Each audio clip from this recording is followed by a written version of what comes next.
Bonjour, ici Antoine Leblond, conseiller financier chez Groupe Investors. Aujourd'hui, le sujet que je voudrais aborder avec vous, c'est l'assurance vie. L'assurance vie, à quoi ça sert? Eh bien, ça sert à couvrir le risque de décès. Donc, ça peut servir à couvrir les frais funéraires. Ça peut servir aussi à régler l'hypothèque pour laisser le ou la conjointe avec la maison. On peut s'en servir aussi pour amener les enfants à maturité, c'est-à-dire couvrir leurs besoins jusqu'à temps qu'ils atteignent un certain âge. Et puis l'assurance vie peut aussi permettre de régler l'impôt lors d'une succession. Dans le monde de l'assurance vie, il y a deux principaux types d'assurance. Il y a l'assurance temporaire et l'assurance permanente. L'assurance temporaire, son nom le dit bien, c'est qu'on va payer une prime pour avoir une couverture de manière temporaire. Donc, ça peut être une couverture qui va durer 5 ans, 10 ans, ça peut être 20 ans, 75 et même 100 ans. L'avantage de l'assurance vie temporaire, c'est qu'elle est très peu dispendieuse. C'est vraiment la plus économique de toutes. Par contre, le désavantage, c'est que la couverture étant temporaire, si on décède à l'intérieur de celle-ci, le capital va être octroyé de la part de l'assureur, mais sachant que l'espérance de vie augmente encore d'année en année, il y a de très fortes chances qu'on dépasse la couverture temporaire et à ce moment-là, on aura payé pendant plusieurs années pour rien avoir au bout du compte. Le deuxième type d'assurance vie, c'est l'assurance permanente. Elle aussi, son nom le dit bien, c'est qu'elle est permanente, donc cette assurance-là va nous suivre jusqu'à notre décès. L'avantage, c'est qu'on est certain qu'un jour, l'assureur va être obligé de payer le capital décès.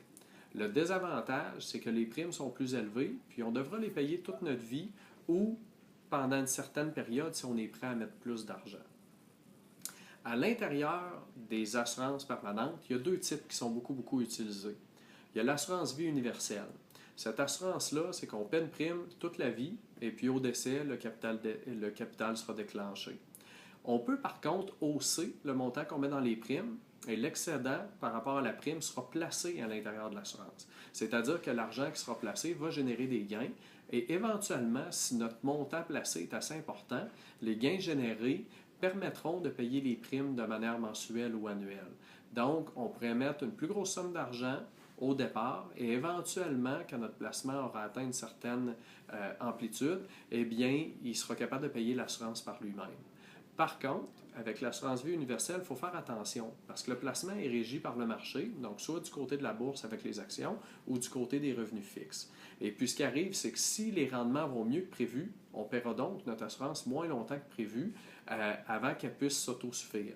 Mais l'inverse est vrai aussi. Si on prend l'exemple de 2008, il y a beaucoup de gens qui mettaient une prime en pensant payer leur assurance vie universelle pendant une période, par exemple, de 15 ou de 20 ans. Et puis, à cause de rendement exécrable en 2008, ils ont dû payer beaucoup plus longtemps que ça. Donc, c'est une assurance qui est intéressante parce qu'elle est permanente, mais il faut faire attention parce que le placement n'est pas garanti à l'intérieur de celle-ci. Un autre type d'assurance permanente, et puis c'est celle que nous, on préfère le plus, c'est la vie entière avec participation. Le gros avantage, c'est que quand on va payer nos primes, en réalité, on va participer aux bénéfices de l'entreprise. Comme vous pouvez le voir, les primes vont entrer dans le compte de participation et puis le revenu qui sera tiré de ceux-là, de celle-ci à cause du placement, va aussi être dans le compte de participation. Par la suite, l'assureur va défrayer, va s'en servir pour payer évidemment certaines de ses dépenses. Et puis, ce qui restera en grande partie va être redistribué aux propriétaires d'assurance vie avec participation. Ce qui arrive, c'est que les participations qui sont données à chaque année sont acquises. Donc, même si le marché tombe par la suite, ce qui nous a été donné va rester. Et puis, les participations vont servir à acheter de l'assurance supplémentaire. Donc, l'année suivante, vous allez posséder un petit peu plus d'assurance que dans le passé. Donc, vous allez recevoir un petit peu plus de participation. Et puis, ça fait un effet boule de neige comme ça. Et dans le temps, ça devient un placement qui est très intéressant. Pourquoi la vie entière avec participation est absolument extraordinaire? C'est parce que non seulement c'est un placement qui est solide et extrêmement stable, mais c'est également parce qu'on couvre un risque qui est le risque de décès. Maintenant, permettez-moi de vous montrer un tableau aussi qui explique c'est quoi le pourcentage de rendement d'une vie entière avec participation. En haut du tableau, donc en haut à droite, on peut voir qu'au courant des 60 dernières années, le rendement était de 8,9 %.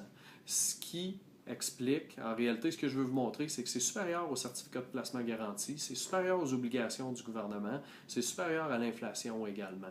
Et puis, ce qui est vraiment extraordinaire, c'est que l'écart type depuis 1983 est seulement de 1,8 %. Donc, c'est un rendement qui est solide et qui fluctue à peu près pas dans le temps. Et on peut voir même là-dessus que l'écart type est plus petit que les certificats de placement garantis, que des obligations et à peine supérieur à celui de l'inflation.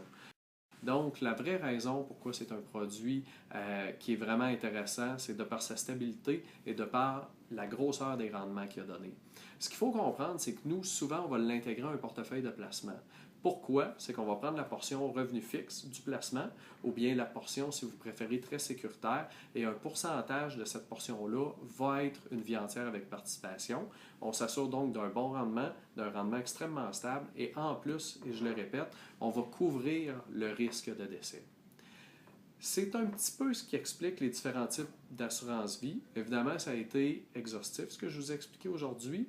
Si vous avez des questions supplémentaires, si vous voulez avoir une analyse de besoin pour savoir exactement quel produit ça vous prend et à quelle grandeur vous devez y aller, eh bien, je vous invite à nous contacter et puis je vous demanderai de le faire via notre adjointe, Mme Karine Desbaquet. Merci.